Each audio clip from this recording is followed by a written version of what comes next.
Tim. Haleluya, haleluya, haleluya. Roh Kudus, mari terus beracara bagi kami dan bimbingan-Mu ya Tuhan. Tolong kami ya Tuhan, tolong kami. Roh Kudus, bantu hamba-Mu juga dalam penyampaian firman pada saat ini. Biar hamba berdasar dengan apa yang menjadi kemauan-Mu ya Tuhan. Apa yang kami bicarakan pada malam ini adalah benar-benar sesuai dengan mau daripada Tuhan. Terima kasih, terima kasih. Kami siapkan hati kami untuk kebenaran firman Tuhan. Yang siap bersama dengan saya mendengarkan firman Tuhan, mari kita katakan amin. Oke, silakan saudara duduk kembali. Shalom. Semuanya bersuka cita? Haleluya. Bersuka cita atau apa ini semua? Haleluya. Haleluya, haleluya. Oke, hari ini saya kayaknya di bulan Maret ini adalah jadwal terakhir di ibadah untuk menyampaikan tema yang sama yang sudah berulang-ulang kita dengar. Kalau di doa pagi banyak sekali yang sudah mendapatkan pemahaman tentang bagaimana kita meningkatkan kepekaan kepada Tuhan. Ibu Gembala kemarin menyampaikan bahwa ini penting. Karena ini bukan cuma berlaku dalam hal kerohanian, kita peka akan segala sesuatu. Tapi juga hal-hal jasmani pun Tuhan kita adalah Allah yang mau menuntun kita. Asalkan kita mau peka, gitu ya. Tapi saudara, saya tidak akan bicara banyak tentang hal-hal jasmani karena saya masih punya hutang untuk membahas mengenai bagaimana Raja Daud ini mengungkapkan tentang keinginannya untuk Tuhan bukakan penyingkapan kepada dia. Sehingga kapan hari saya pernah membahas dan juga beberapa hamba Tuhan sudah membahas bahwa di dalam kitab Mazmur pasal yang ke-119 ini, untuk penyataan kehendak Tuhan, penyataan keinginan Tuhan, kemauan Tuhan itu yang banyak sekali kita temukan adalah kata Taurat Tuhan, perintah Tuhan, peringatan Tuhan, kemudian petunjuk Tuhan, apalagi yang saudara dapat, peringatan Tuhan, banyak sekali saudara. Di dalam kitab Mazmur 119 ini. Maka kitab Mazmur 119 ini saya menemukan ada 3 keunikan. Ya, 3 keunikan. Keunikan yang pertama yang kita jumpai, Mazmur ini adalah pasal yang ayatnya terpanjang. Gitu ya, 176 ayat. Keunikan yang kedua, satu tema, yaitu berbahagia orang yang menuruti Taurat Tuhan, tema besarnya, dibahas sampai 176 ayat. Benar satu tema, satu subtema. Keunikan yang ketiga, ada 4 berarti ya, bukan cuma 3. Keunikan yang ketiga, kita sudah sama-sama tahu, bahwa Mazmur ini dibagi dalam 22 bagian. Satu bagian itu ayat 1 atau 8 ayat maksud saya. Satu bagian itu terdiri dari 8 ayat. Coba saudara periksa. Setiap 8 ayat itu ada spasinya. Ayat-ayat yang sebelumnya itu langsung. Dibagi 22, saudara, itu satu bagian itu 8 ayat. Dan luar biasanya saudara, di dalam Mazmur pasal yang ke-119, saya kemarin itu bicara bahwa ketika Daud berkata, singkapkanlah keajaiban daripada firman-Mu, saudara, saya kemarin baca-baca dalam terjemahan yang lain gitu ya, termasuk bahasa Inggris gitu ya. Ternyata ini adalah ungkapan daripada Raja Daud dalam bentuk sebuah doa. Coba kita kembali baca ya, pasal 119 ayat 18. Saudara, kita lihat ya. Ini tidak tertulis di situ dia berkata mohon, tapi ketika pernyataan begini saudara, dikatakan begini, singkapkanlah mataku, supaya aku memandang keajaiban dari Tauratmu. Ini adalah satu doa yang Raja Daud katakan, didasari dengan apa saudara? Coba kita lihat ayat yang ke-9. Ini dasar daripada Daud, dia minta supaya Tuhan buka keajaiban daripada Taurat Tuhan. Ayat 19, kita baca ayat 19. Coba kita lihat ayat 19, apa yang kita temukan di sana? 2, 3. Aku ini apa saudara? Orang asing di dunia. Janganlah sembunyikan wajah. Janganlah sembunyikan perintah-perintahmu terhadap aku. Saudara, kesadaran Daud bahwa dia adalah orang asing di dunia ini. Kalau orang asing itu berarti dia tidak terlalu tahu banyak. Betul ya? Kita ada di satu daerah. Daerah itu kita asing banget. Saudara, kalau kita pergian kemanapun, kita kalau itu belum sering kita pergi gitu, atau kita belum pernah ke sana, maka selalu kita bilang tempat ini asing bagi saya. Kata asing itu artinya apa? Banyak sekali tentunya. Asing bisa berarti kita nggak tahu apa-apa, kita nggak tahu banyak, karena memang asing. Yang kedua, asing itu sudah pasti nggak menetap. Orang asing. Bukan penduduk asli. Tapi yang saya temukan kata asing adalah bahwa dia nggak tahu banyak. Nggak tahu banyak tentang apa yang ada. Maka kita lihat Daud itu sadar. Di dalam mengarungi dunia ini, Raja Daud katakan, aku ini orang asing di dunia. Janganlah sembunyikan perintah-perintahmu terhadap aku.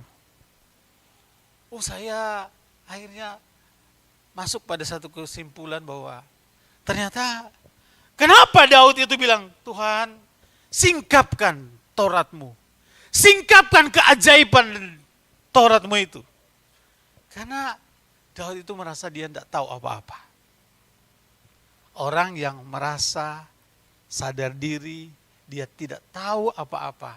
Dan hanya butuh tuntunan, bimbingan, pertolongan Tuhan. Orang itu akan tiba kepada satu sikap, dia memohon. Dia memohon kepada Tuhan. Tapi kalau orang sok tahu banyak, wah saudara. Nggak akan ada sikapnya untuk meminta pertolongan. Kenapa? Udah merasa tahu. Udah merasa bisa. Dan saudara, saya akhirnya ingat tentang bagaimana Daud mempraktekkan permohonannya ini ketika dalam satu peristiwa, kemarin kita sudah baca ya, di dalam peristiwa Raja Daud berhadapan dengan orang Filistin. Ingat ya? Pada waktu Raja Daud berhadapan dengan orang Filistin, dikatakan pada saat itu baru saja dia diurapi menjadi raja. Baru diurapi menjadi raja, kemudian orang Filistin itu maju berperang melawan orang Israel. Raja Daud itu karena dia sadar dia nggak tahu apa-apa dan masih raja muda, masih belum berpengalaman. Firman Tuhan katakan apa? Dia minta, dia bertanya kepada Tuhan. Kalimatnya jelas. Dikatakan, Daud bertanya kepada Tuhan. Pada waktu Daud bertanya, Tuhan apakah aku harus maju? Tuhan katakan, silakan kamu maju. Pada waktu dia maju, akhirnya menang orang Israel. Menang orang Israel. Dikatakan, sekali kesempatan, orang Filistin ini dikatakan apa? Sekali lagi maju. Pada waktu sekali lagi maju, tadinya sudah kalah, Daud itu tidak gegabah dengan pengalamannya, kemarin sudah menang, tiba-tiba kalau sudah menang, sudah enggak bertanya lagi. Oh enggak. Firman Tuhan katakan apa? Maka Daud bertanya kepada Tuhan. Sekali lagi dia bertanya kepada Tuhan. Tuhan, apakah aku harus maju untuk menghadapi orang Filistin? Dan hebat loh. Tuhan itu punya tuntunannya, bimbingannya Tuhan apa? Tuhan bilang, jangan kamu maju. Apa yang Tuhan bilang? Kamu buat gerakan lingkar. Setelah kamu buat gerakan lingkar, nanti pada waktu orang Filistin maju, kamu tutup. Tapi engkau harus dengar. Dengarnya dari mana? Dikatakan, dengar langkahku di tengah-tengah pohon apa? Sudah dengar kemarin? Pohon kertau. Nanti kalau aku sudah melangkah dari pohon kertau itu, tanda pergerakan sudah dimulai. Dan saat itu kata Tuhan, musuh aku serahkan dalam tanganmu. Wih, luar biasa. Saya renungkannya begini ya. Orang kalau sudah menang tadi, tiba-tiba berhadapan dengan musuh yang sama, biasanya pengalaman yang diandalkan. Betul enggak? Sudah maju dan kemudian menang. Musuh yang sama, enggak kapok, enggak tobat, kok mau maju lagi? Mau menjadi lawan lagi? Dan Daud, saya senang sekali dikatakan oleh firman Tuhan. Dia tidak gegabah, dia merasa bahwa dia tidak punya apa-apa dan tidak punya pengalaman apa-apa, maka dia bertanya kepada Tuhan. Dia datang kepada Tuhan. Tuhan, boleh enggak aku maju? Apakah aku harus maju? Ternyata memang betul. Strategi daripada Tuhan beda dengan strategi sebelumnya. Strategi daripada Tuhan, Tuhan bilang, jangan maju. Sekarang kamu buat gerakan lingkar. Biar musuh yang masuk, kamu tutup. Dan di situ aku serahkan dalam tangan. Saudara, mungkin saudara bilang, loh kisah itu terdapat di mana? Coba saudara mau baca atau sudah ingat cerita itu? Sudah kan? Masa ini cerita sekolah minggu ini? Iya kan? Cerita sekolah minggu. Tapi yang saya mau temukan di situ adalah begini saudara. Ternyata Daud itu, karena dia merasa dia tidak punya pengalaman apa-apa. Dia tidak tahu apa-apa. Dia adalah orang asing di dunia, diakui tadi. Maka dia datang dengan kerendahan hati kepada Tuhan. Singkapkan. Tuhan, singkapkan keajaiban Tauratmu, petunjukmu. Dan kalau saudara baca dalam Mazmur 119, kata Taurat itu banyak sekali. Kata petunjuk itu banyak sekali. Banyak sekali. Kemudian saya pada ibadah sore yang lalu, ternyata Daud itu dia bisa meningkat dalam kepekaan kepada Tuhan karena dia cinta akan Taurat Tuhan dan firman Tuhan. Coba saudara baca ya. Dari ayat 14 kita temukan dia bilang firman Tuhan itu bagaikan apa? Harta.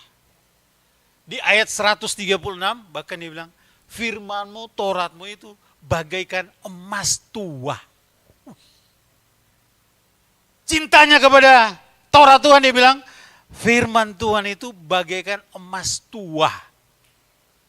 Dalam Mazmur 119 ayat 81 sampai 100 kita temukan ada kata firman-Mu itu bagaikan madu. Bagaikan madu. Dan karena dia punya anggapan, pemahaman, pendapat daripada Raja Daud tentang firman Tuhan itu seperti itu. Maka dia bilang, Tuhan, aku mohon bukakan, singkapkan keajaiban daripada Taurat itu. Dengan permohonan. Waduh, kemarin di doa pagi banyak sekali teori ya. bagaimana kita bisa meningkat dalam kepekaan kepada Tuhan. Meningkat dalam kepekaan kepada Tuhan. Saya tergelitik, saudara, ketika saya membaca dalam Bilangan pasal 12. Ternyata ada saatnya, saudara, orang-orang atau imam atau nabi itu seharusnya tidak lagi membutuhkan kepekaan. Tapi apa? Kita berhadapan dengan Tuhan bicara langsung. Tidak pakai teka-teki lagi. Dan itu pernah Tuhan ungkapkan lewat pengalaman hidup daripada Musa. Kata Tuhan begini, kalau di sini ada nabi, aku berbicara kepada nabi dengan dua hal. Pertama, dengan penglihatan, dan yang kedua dengan apa? Mimpi. Itu Bilangan pasal yang ke-12. Dengan penglihatan dan dengan apa? Mimpi. Aku bicara kepada para nabi. Kalau di sini ada nabi, kata Tuhan. Tapi lain halnya dengan Musa. Dengan terus terang aku berbicara kepada dia, tidak dengan teka-teki. Kalau teka-teki itu kan kita masih apa ya? Ya kira-kira. Saya kasih teka-teki sama saudara. Paling saudara kan akan jawab itu banyak macam. Di tengah surga ada apa?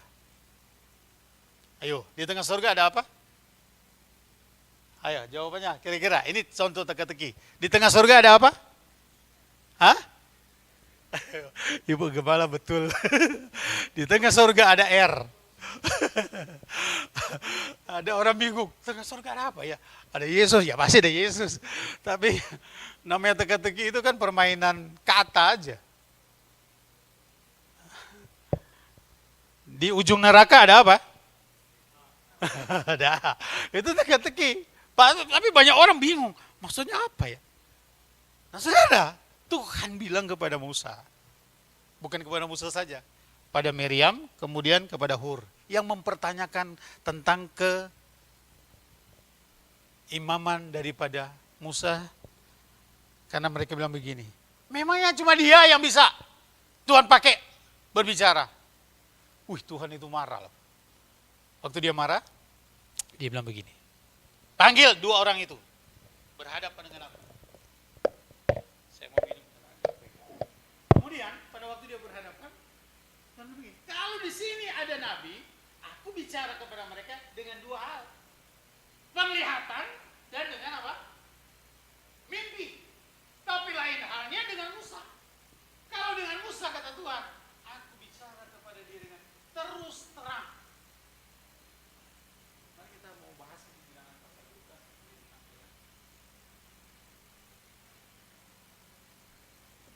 Dengan terus terang. Saya tertarik dengan kata Tuhan. Tidak dengan teka-teki, tapi dengan terus terang. Kita mulai dari ayat 7. Coba.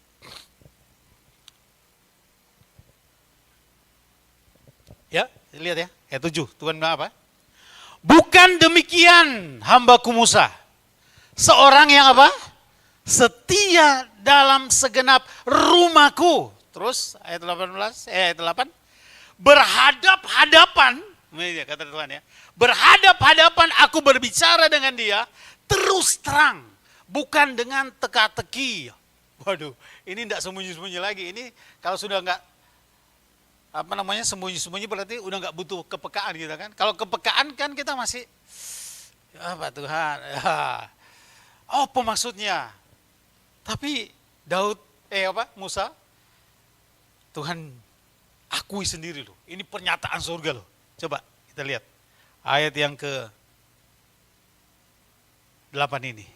Bukan demikian dengan Musa, bukan dengan teka-teki, dan ia memandang rupa Tuhan. Berhadapan wajah dengan wajah ini dia. Mengapakah kamu tidak takut mengatai hambaku Musa? Saudara, ini kalimat saya suka sekali di ayat yang ke-7 itu. Tuhan tidak lagi ngomong teka-teki, tapi dengan terus terang kepada dia. Karena apa? Ini ya yang kita mau gali. Kenapa Tuhan tidak mau teka-teki lagi dengan Musa? Saya temukan kalimat ini bagus sekali, saudara. Kembali di ayat 7. Ayat 7. Bukan demikian dengan Musa. Ia adalah seorang yang setia. Seorang yang setia. Kalau ibadah minggu yang lalu, saya masih berhenti di ayat 1 sampai ayat yang keempat. Kita dapat ternyata ada satu karakter yang disukai oleh Tuhan kepada Musa, yaitu apa? Ia lemah lembut. Lebih daripada semua manusia yang ada di muka bumi ini. Iya kan? Kita temukan itu ya. Di ayat 1. Dikatakan Tuhan bilang, Musa adalah orang yang lemah lembut. Hatinya itu, kata Tuhan itu, nggak ada yang bisa menyaingi. Cuma sayang ya, saya nggak temukan kalimat manusia itu nggak ada yang menyaingi apa sampai yang akan datang, atau cuma berhenti pada zaman Musa saja. Kalau Salomo, dia kaya, dia berhikmat, dikatakan kemarin, hari ini, dan sampai yang akan datang tidak ada yang menyaingi Salomo. Tapi saya akhirnya menemukan satu jawaban yang luar biasa tentang Musa. Saya bilang, Tuhan, apakah Musa memang tidak ada saingannya dalam hal kelemah lembutan untuk yang akan datang? Saya di hati itu ada perkataan begini, ya memang ada saingannya. Saingannya siapa? Yesus. Betul. Yesus dikatakan dia adalah seorang yang lemah lembut. Dia adalah seorang yang taat kepada Bapa. Dia tidak bersikeras. Bersikeras itu apa? Tidak berontak terhadap firman Tuhan, terhadap kehendak Bapa. Dia dikatakan bagaikan domba yang keluh, dibawa ke pembantaian. Tak bersuara. Itu di dalam Yesaya 53 dikatakan. Tak bersuara. Bagaikan domba yang keluh. Dia dibawa ke pembantaian untuk mengikuti kehendak Bapa. Itu mengenai kelemah lembutan. Itu sudah saya khotbahkan yang lalu. Tapi saya mau berhenti di yang kedua ini. Kenapa Musa dikatakan oleh firman Tuhan, dia tidak berhadapan dengan Tuhan dengan teka-teki? Ternyata orang ini adalah setia di dalam segenap rumah Tuhan. Tolong ditampilkan lagi ayat 7 ini. Kita mau bahas ini ayat 7 ini. Senang ya. Ayat 7 bilang apa? Bukan demikian hambaku Musa, seorang yang setia dalam segenap rumahku. Setia dalam segenap rumahku. Pada zaman bangsa Israel keluar dari tanah Mesir, kalau mereka beribadah, kita semua sudah tahu yang namanya adalah apa? Tempat ibadah mereka tabernakel. Cuma di STTI kayaknya nggak diajarkan ya. Ada ya. Dulu di STAS tidak diajarkan. Tiba-tiba pada zaman Pak Ishak Surya, dia usulkan untuk diadakan tentang mata pelajaran. Banyak yang protes. Wah, tabernakel itu kan ajaran apa? Apalagi dikaitkan dengan peta zaman gitu ya. Ajaran yang kok nggak teologis banget gitu ya. Padahal saudara, kalau kita mengerti tentang rahasia tentang tata ibadah di dalam rumah Tuhan yang berpolah atau berpatokan dengan tabernakel, waduh indah banget. Kenapa? Di situ ada syarat-syaratnya, tapi ketika syarat itu dilanggar, waduh ada konsekuensinya. Tapi sebaliknya juga, kalau syarat itu dipenuhi, yang namanya hadirat Tuhan, itu yang dikejar oleh setiap umat manusia. Justru dalam syarat yang terpenuhi, maka hadirat Tuhan itu selalu dialami dan dirasakan. Apa tandanya kalau tabernakel itu ada hadirat Tuhan, dikatakan apa? Asap itu. Dupa itu. Dupa yang dari bawah, dari korban persembahan, kemudian yang dari asap, yang atas, itu mengambil, menjilat setiap korban persembahan yang ada di halaman tabernakel itu. Nah, maksud saya begini saudara, pada zaman bangsa Israel, ketika mereka beribadah kepada Tuhan, dituntun dengan pola tabernakel atau kemah suci. Dan saudara, dikatakan oleh firman Tuhan, Musa adalah setia kepada rumah Tuhan. Di dalam rumah Tuhan. Kalau saudara mau bicara tentang setia atau taat kepada rumah Tuhan, saya mau bilang saudara, kayaknya nggak ada perintah yang paling jelimet selain perintah ketika pembuatan tabernakel. Coba baca aja di kitab Keluaran. Waktu membangun tabernakel dengan alat-alat yang ada di sana, semua itu ada ukurannya, bahannya, saudara, itu tidak boleh ada yang melenceng. Alat-alatnya tidak boleh kurang, tidak boleh diganti dengan yang lain, semuanya sesuai. Dan saudara tahu, itu didapat oleh Musa. Dan kerennya dikatakan begini, seperti apa yang Tuhan perintahkan kepada Musa, maka demikian Musa menggenapi setiap perintah, syarat dari pembuatan kemah, pertemuan atau yang namanya tabernakel. Saudara mungkin karena belum pernah baca secara detail, itu biasa ya. Tapi kalau kita mau baca secara detail, baik dari ukurannya, kualitas barang-barangnya. Waduh saudara, kalau orang itu tidak setia, nggak taat full, saya yakin dia akan ngamuk.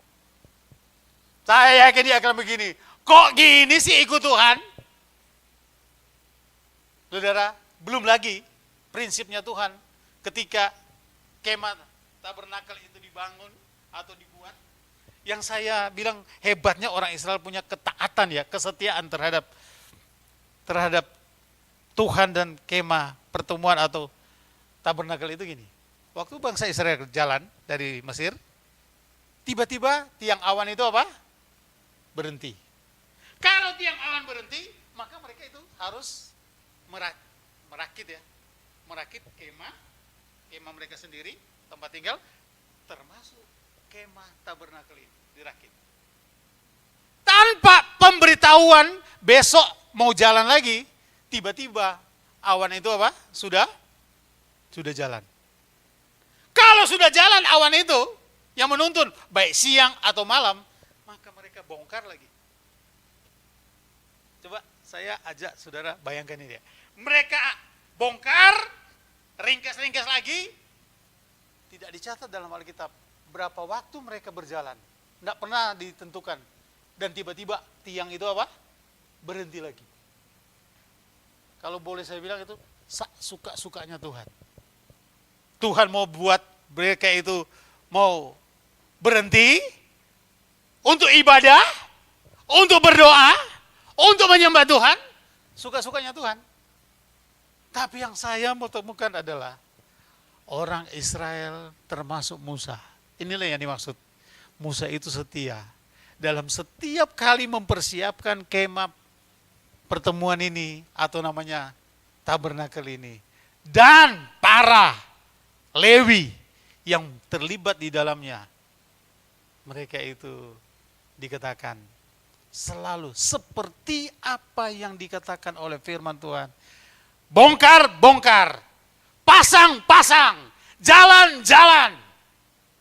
Ibadah, ibadah, persembahan, persembahkan. Semuanya berjalan dengan tanpa ada pemberontakan. Saya mau aplikasikan di dalam ibadah kita pada hari-hari ini, saudara. Saya ketika renungkan ini, oh ternyata Musa, dia nggak harus lagi pakai kepekaan, tidak harus lagi menitik beratkan bagaimana supaya mengerti kehendak Tuhan, tapi dia bisa berhadapan dengan Tuhan. Bicara langsung, Tuhan berhadapan dengan dia. Dan Tuhan bilang, enggak pakai dengan teka-teki. Caranya apa? Dikatakan, setia di dalam rumah Tuhan. Bisa enggak kira-kira rekan-rekan semua, kita semua praktekkan ini? Haleluya. Jujur ya, sekarang ini kalau orang melayani pekerjaan Tuhan, bandingkan zaman dulu ya, kayaknya. Padahal kemarin Pak Gembala atau Pak Ketum sudah wanti-wanti ya. Ibadah nanti semuanya seperti 7 pilar ya Pak ya. Baik dalam persiapannya, semuanya harus sungguh-sungguh, intinya sungguh-sungguh lah. Waktu mau ibadah juga, mau melayani, ya puji Tuhan lah di tempat ini saya lihat sudah jalan lah para pelayan Tuhan. Kemarin ada yang pemain musik dari luar, kaget juga dia. Oh jadi begini ya di sini ya. 1 jam sebelumnya sudah, iya memang. Tapi kalau saya ingat, zaman dulu, kita orang di gereja Sawahan sana, 1,5 jam sebelum melayani disuruh puasa. Itu disuruh puasa. Kemudian 1 hari sebelumnya, maksudnya bukan 1 jam, 1 hari sebelumnya puasa. Kemudian sebelum ibadah udah pakai baju putih-putih, kemudian berlutut sebelum ibadah. Kemudian di belakang mimbar, di sebelah kiri mimbar ada pendoanya. Dia nggak ikut tapi ada pendoa yang berdoa supaya Tuhan urapi. Waduh, jadi persiapannya itu untuk ibadah. Itu ya kalau saya mau bilang, ya bukan sudah perfect tapi mendekati cara dan gaya kemah tabernakel dulu. Kemah tabernakel. Dan saya teringat Om Isa itu, saya nggak usah sebutkan di sinilah. Ada satu orang lagi mimpin penyembahan. Beliau ini kan peka ya, lagi penyembahan. Tiba-tiba dari kamar melalui speaker, kan di sana ada speakernya, itu ada di mana-mana. Dia bisa ngomong. Bisa ngomong, berhenti, yang mimpin penyembahan itu berhenti. Kenapa berhenti? Tidak ada urapan itu. Ngomong gitu loh. Ayo berhenti itu. Hentikan itu. Itu nyanyi aja, tapi ini bukan bahasa nyanyi aja. Jadi bahasa agak pelat-pelat gitu. Berhenti. Wih, kami ada di dalam doa puasa itu. Biasanya Jumat ada doa puasa. Kalau kita ini kan kaget ya, izin gitu ya. Orang sementara pelayanan disuruh berhenti, turun dari mimbar intinya gitu ya. Tapi betul, dia tahu. Soalnya dia ngomong, itu berarti kemarin enggak puasa berarti itu. Enggak doa itu berarti. Enggak baca firman itu berarti. Waduh saudara, segitunya tentang apa?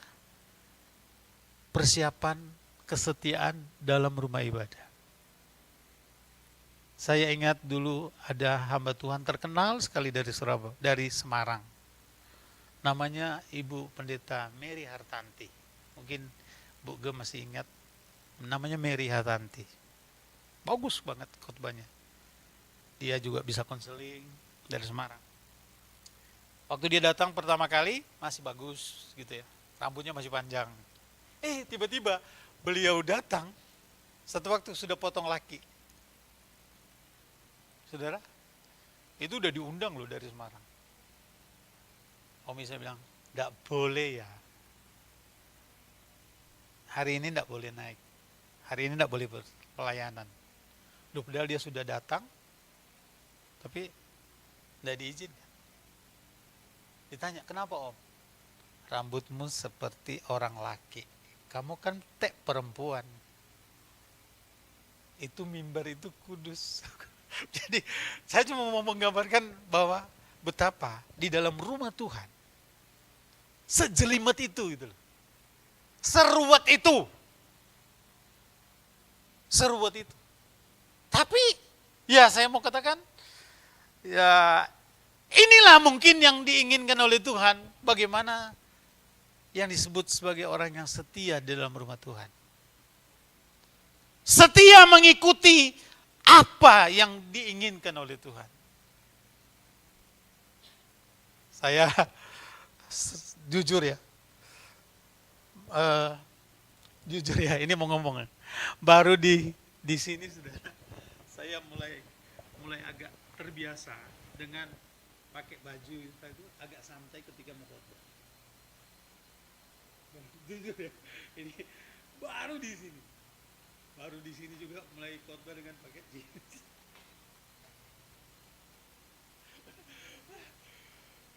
Tadi saya itu sudah keluarkan baju, pakai kemeja atau kaos. Terus saya ingat kemarin si A pakai kaos juga nggak apa-apa gitu ya. Karena saya belum terbiasa baru di sini gitu loh. Yang dulunya wah bukan cuma putih-putih. Ya dia artinya gini, kita itu kan dulu terbiasa dengan pola begitu, maka sampai diejek orang. GPPS, gereja putih-putih semua. Ya, gereja putih-putih semua. Artinya kalau melayani itu tidak bisa tidak, harus. Tapi sekarang kan orang bilang begini, yang penting bukan masalah apa yang dilihat, bukan looknya yang katanya diperhatikan. Yang paling diperhatikan innernya katanya, inner man-nya, dalamnya. Ya, jadi agak bingung juga sekarang. Nah yang jadi kacau adalah begini saudara. Sudah kacau yang dilihat, udah gak asik yang dilihat. Terus dalamnya juga gak ada isinya. Wah itu lebih. Kalau masih ditutupi dengan yang keluarnya masih oke, dalamnya masih oke, ya mungkin masih ada nilai plusnya gitu ya. Tapi kalau dua-dua sudah kacau, mau dapat apa?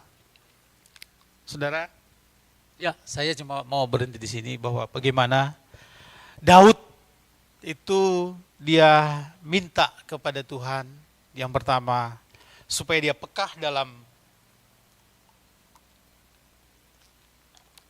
penyingkapan Torah Tuhan. Dia datang kepada Tuhan menyikapi apa? Dengan apa? Doa. Kerendahan hati yang dia bawa kepada Tuhan. Merasa tidak mampu, merasa dia hanya seorang yang belum berpengalaman. Dan dia datang kepada Tuhan dengan berkata, bolehkah aku maju Tuhan? Dan Tuhan katakan, boleh. Di sisi yang lain Tuhan katakan, jangan. Itu kenapa Daud dengan kerendahan hati. Dia mau berdoa. Maka tuntunan Tuhan itu datang kepada dia.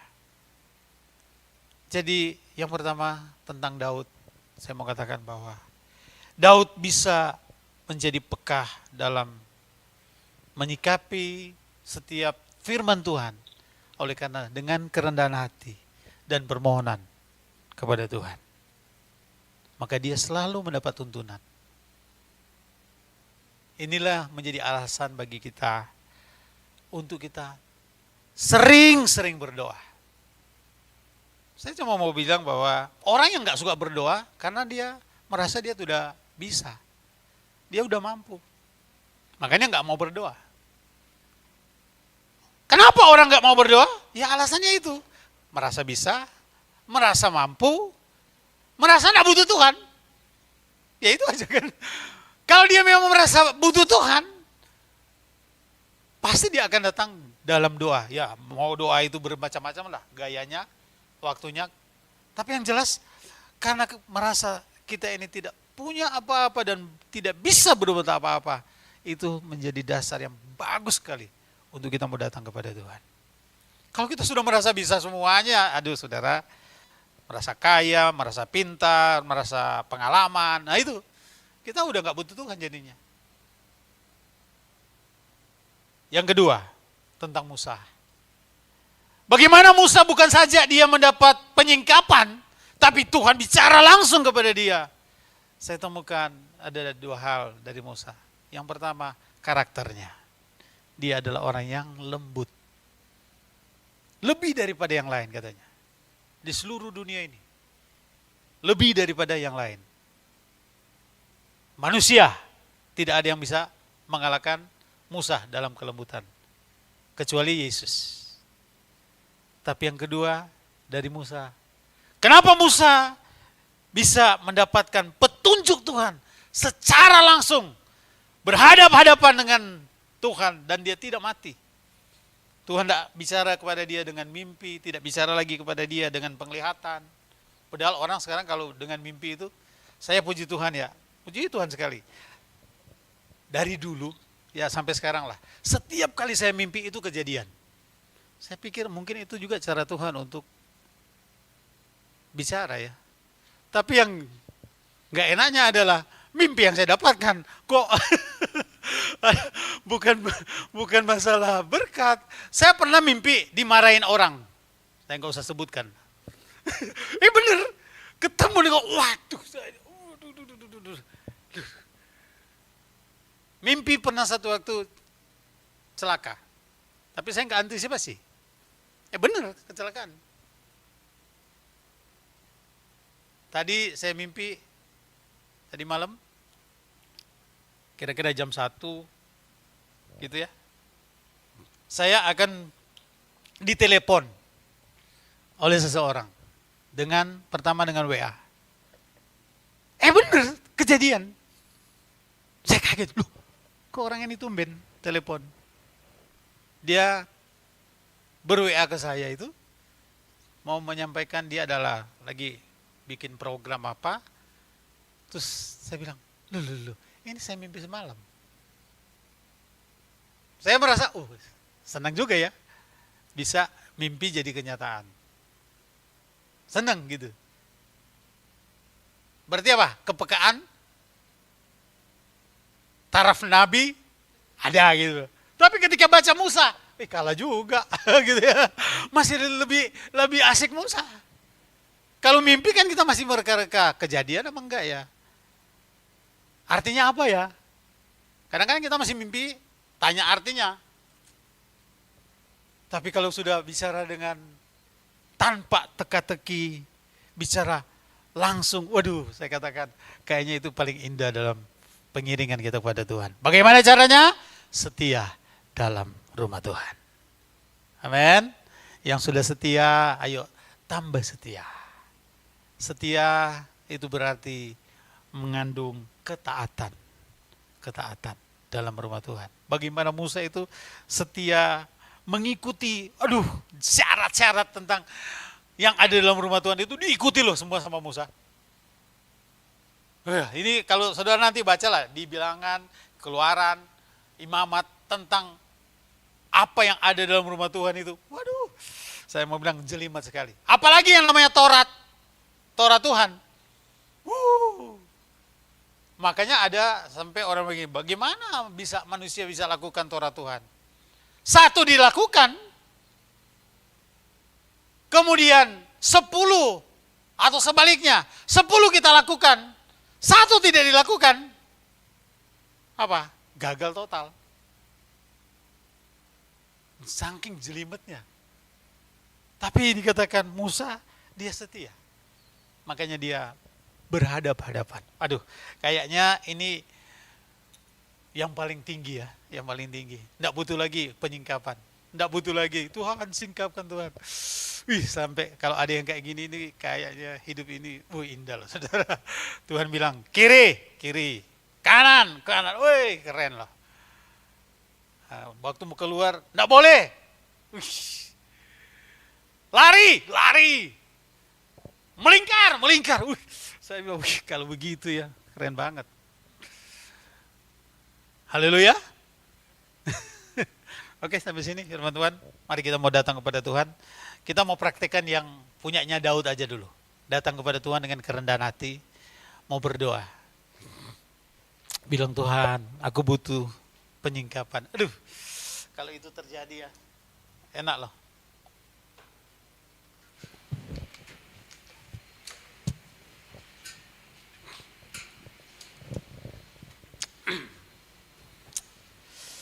Lagu lama aja kita ulang-ulang ya.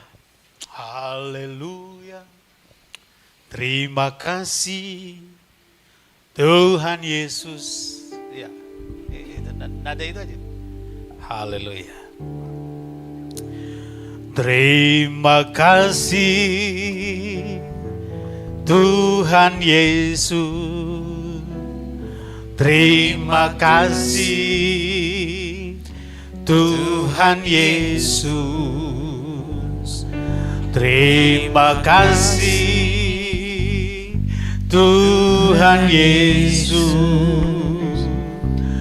Terima kasih Tuhan Yesus. Haleluya.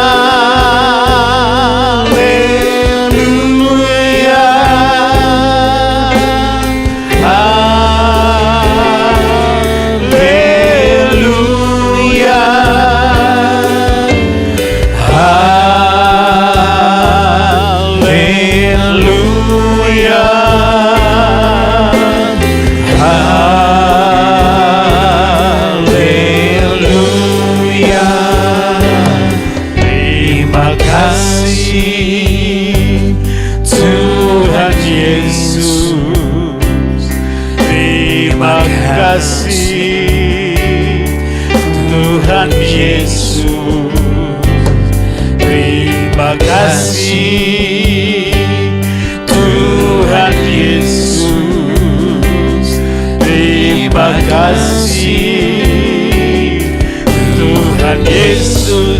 Oh haleluya.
Membutuhkan akan tuntunan Tuhan, akan bimbingan Tuhan, penyingkapan daripada keajaiban, daripada Taurat atau petunjuk Tuhan, biar kita miliki pada saat ini. Ada dalam hati kita perasaan bahwa kita tidak mampu, kita tidak bisa, hanya membutuhkan daripada Tuhan. Haleluya. Haleluya.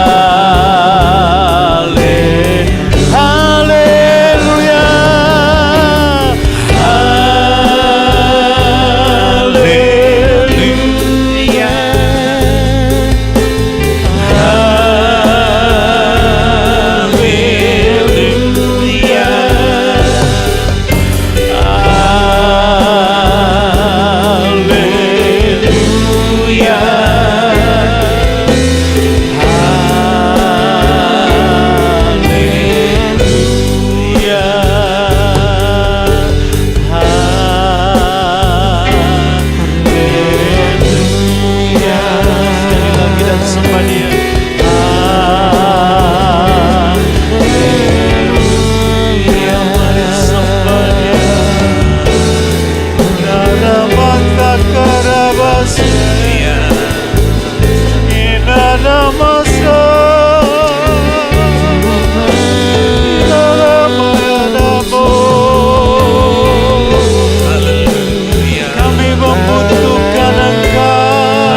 Mari dengan permohonan datang kepada Tuhan.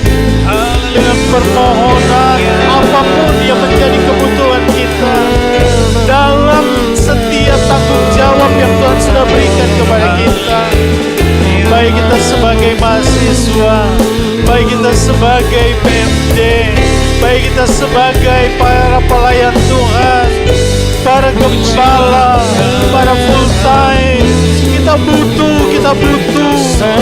petunjuk dari Tuhan. Bagaikan Raja Daud yang berkata, aku ini orang asing di tengah-tengah dunia ini. Banyak yang tidak kita tahu, banyak yang tidak kita mengerti, banyak yang kita tidak bisa.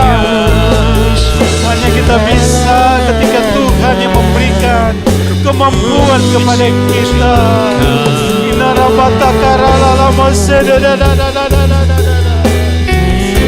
Masih kita karalala ya la baya la baya. Irala bala bala bala bala bala bala bala bala bala bala bala bala bala. Ini bikuri nama kasih nama kuria. Ori bikara la la la ya la baya la la.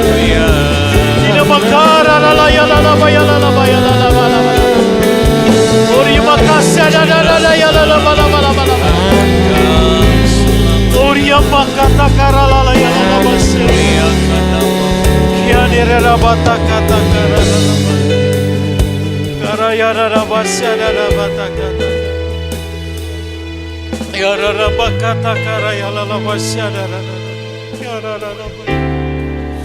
Roh Kudus teruslah bimbing kami, bimbing kami. Kami tak bisa tanpa Engkau, kami tak mampu tanpa Engkau. Narabata karalala maya la basikita karalala. Karalala ya la bakara la ya la basikita karalala. Karala bakata karala basyada la. Haleluya, haleluya Yesus, haleluya. Haleluya Yesus, haleluya. Haleluya. Banyak hal yang tidak kami pahami, banyak hal yang tidak kami mengerti, banyak hal ya Tuhan yang tidak kami mengerti dalam kehidupan. Tuntun kami ya Roh Kudus, tuntun kami ya Bapa, tuntun kami dengan firman-Mu, tuntun kami dengan petunjuk-petunjuk, bahkan peringatkan kami ketika kami salah dalam apa yang kami lakukan, keputusan maupun langkah kami. Kami butuh Engkau ya Tuhan, kami butuh petunjuk. Kami tahu bahwa pengalaman apapun yang ada pada kami tidak akan bisa menghadapi dunia yang setiap saat berubah, setiap waktu ada hal-hal yang baru yang tidak kami pahami. Tolong kami ya Roh Kudus, tolong kami. Sehingga kami bisa menghadapi semuanya. Bahkan kami boleh disebut sebagai umat pemenang. Memenangkan setiap tantangan, memenangkan setiap pencobaan, memenangkan setiap kali godaan yang datang. Dan biar kami hari demi hari Engkau taklukkan pikiran kami, hati kami, dengan kehendak-Mu saja yang terjadi dalam kehidupan kami. Terima kasih Bapa, terima kasih. Roh Kudus meteraikan firman ini dalam hati kami, biar kami boleh menjadi pelaku-pelaku firman. Demi Kristus kami sudah berdoa, mengucap syukur untuk firman Tuhan. Semua yang percaya katakan amin. Tuhan, kami mengucap terima kasih kepada hamba-Nya Bapak Pendeta Feni yang sudah menyampaikan firman Tuhan buat kita semuanya malam hari ini. Sangat diberkati dan tiba saatnya kita akan memberikan persembahan syukur kita. Sebelum kita berikan persembahan, mari sama-sama kita akan berdoa. Mari kita berdoa. Bapak yang baik, kami sungguh mengucap syukur untuk hari ini, bersyukur untuk kebenaran firman-Mu yang sudah kami sama-sama terima pada malam hari ini. Bersatu hati kami berdoa untuk hamba-Mu Pastor Feni yang sudah menyampaikan firman. Engkau berkati hamba-Mu dalam segala hal yang kerjakan dalam pelayanan, dalam keluarga, senantiasa Tuhan kiranya memberkati. Tambah-tambahkan hikmat-Mu agar semakin hari Tuhan boleh memperkaya hamba-Mu untuk menjadi berkat untuk banyak orang.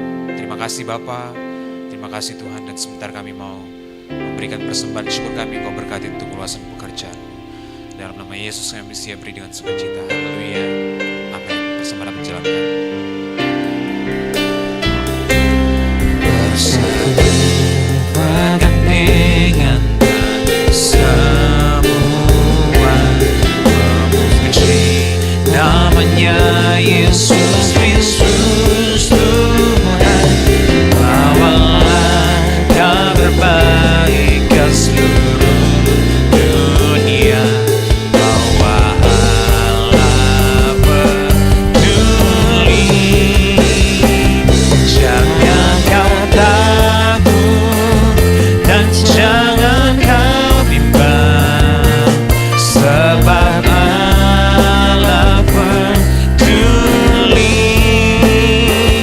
Dia ganti semua duka jadi sukacita, Dia ubah derita jadi bahagia. Serahkan hidupmu ke dalam tangannya, kan dijadikannya indah. Tetap percaya penuh, nikmati kasih-Nya, sebab Allah peduli. Tetap percaya penuh di dalam janji-Nya, sebab Allah peduli.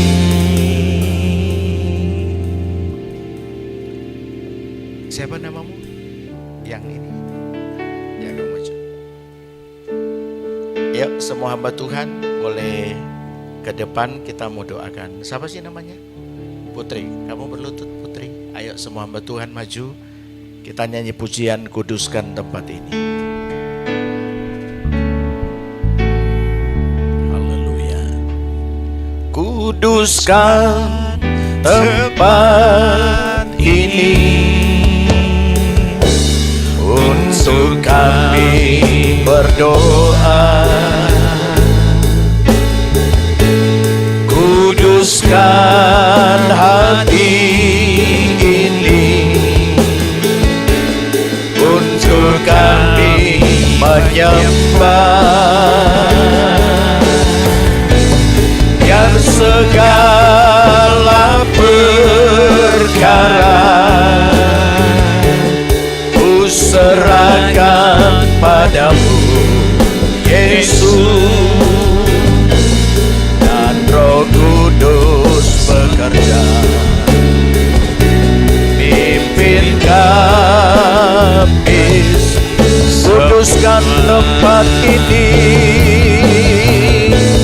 kuduskan tempat ini. Amin. Untuk kami Oh haleluya, haleluya. Kuduskan hati ini untuk kami menyembah. Biar segala perkara ku serahkan padamu, Yesus, dan Roh Kudus bekerja, memimpinkan, dan Roh Kudus bekerja,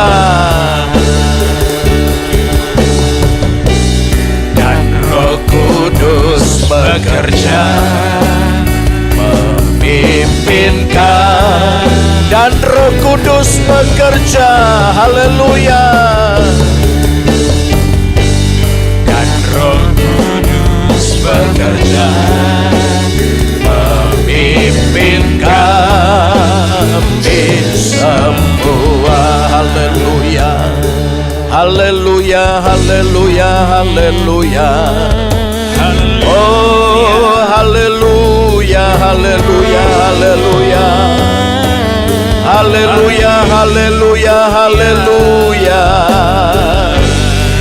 Haleluya, haleluya.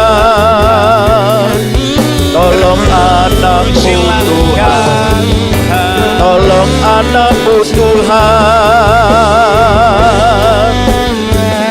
Tuhan tolong anakmu. Dia ada karena Engkau Tuhan. Engkau pilih dia jadi hamba-Mu. Mohon kemurahan Tuhan, mohon kemurahan Tuhan, mohon kemurahan Tuhan, mohon kemurahan Tuhan, mohon kemurahan Tuhan. Oh, Engkau mengasihi Sari, Engkau mengasihi dia, Engkau mengasihi dia Tuhan. Oh syadaralalama ralanana yatagana masih perlindunganmu Tuhan. Oh Jesus, Engkau mengasihinya, Engkau pilih, Engkau tetapkan dia jadi anak-Mu, dia jadi hamba-Mu.